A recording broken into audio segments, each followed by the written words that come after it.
Right, now it's time for our international press view in the papers, and going through the papers today, joining me now is Fiona Cameron. Fiona, what have you got for us? I'm guessing G20. G20, you probably thought it was safe to put that all behind us, but it's not. It's on the front pages of every paper we've seen today. We're going to start off in France with Le Figaro.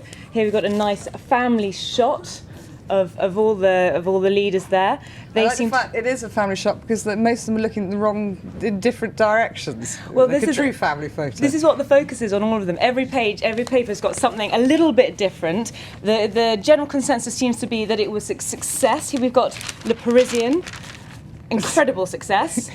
They focused, it's a very happy shot there, Obama, Barlusconi and Medvedev. They've cut out their dear leader Nicolas Sarkozy, though, President Sarkozy, which is a bit of a surprise. It's actually Libération who has got the coveted shot with, Libération has a coveted shot with Nicolas Sarkozy and Obama sharing a glance there. I'm afraid that's not the best photo I've ever seen. No one is looking at the camera there. Oh, well, no, but Sarkozy, Saudi Arabia's king is not even... Do you think it's a kind of a loving glance between the two leaders there? Yes. Yeah? Yes. Sarkozy, I think, would maybe like that. Then we've got the Wall Street Journal. They say there are measured gains for the G20.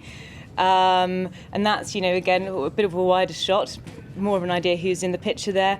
The Moscow Times has got a nice image of, again, the close-up on the Moscow Times of Obama, Berlusconi and Hu Jintao in this instance. The Chinese premier.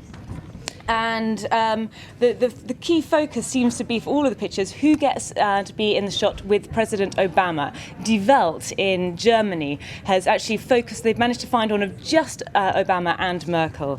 But the only thing is the coverage wasn't 100% positive, as illustrated by a cartoon in Aujourd'hui in France. They've shown... they've got I think, as well. Yeah, and Le Parisien. They've got a cartoon showing... Sarkozy and Obama standing behind him. It's not all over yet. So Sarkozy there saying, the crisis is behind us. Okay. And Obama saying, move over, Nicholas. Okay, well, meanwhile, they'll have to put on the niceties because they're all meeting in Strasbourg today for the NATO summit. Exactly. The next big powwow is beginning today. And perhaps this is President Sarkozy's opportunity to make up for his absence in those photo shoots today. He'd be happy about a comment piece in a Canadian paper, the Anniston Star.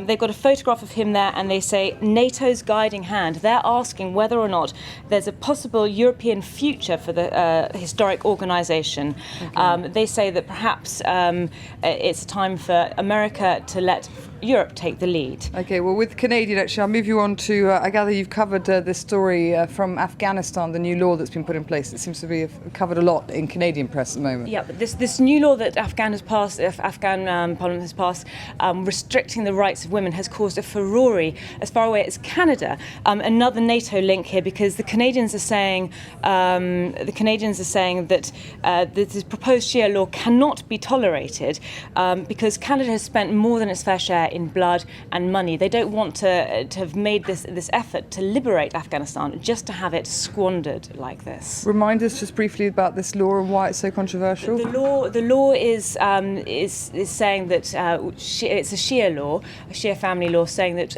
women must seek their husband's approval to leave the house, and also saying that married women do not have the right to refuse sex. Okay. All right. Well, Fiona Cameron with our International Press Review. Thank you very much. A rather sad note to end it on, but that wraps us up. Do stay with us. More news on its way in just a short while.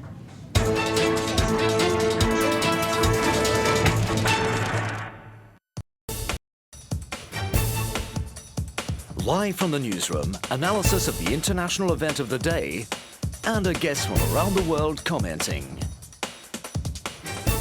Top Story, Monday to Friday at 8:20 a.m. Paris time on France 24.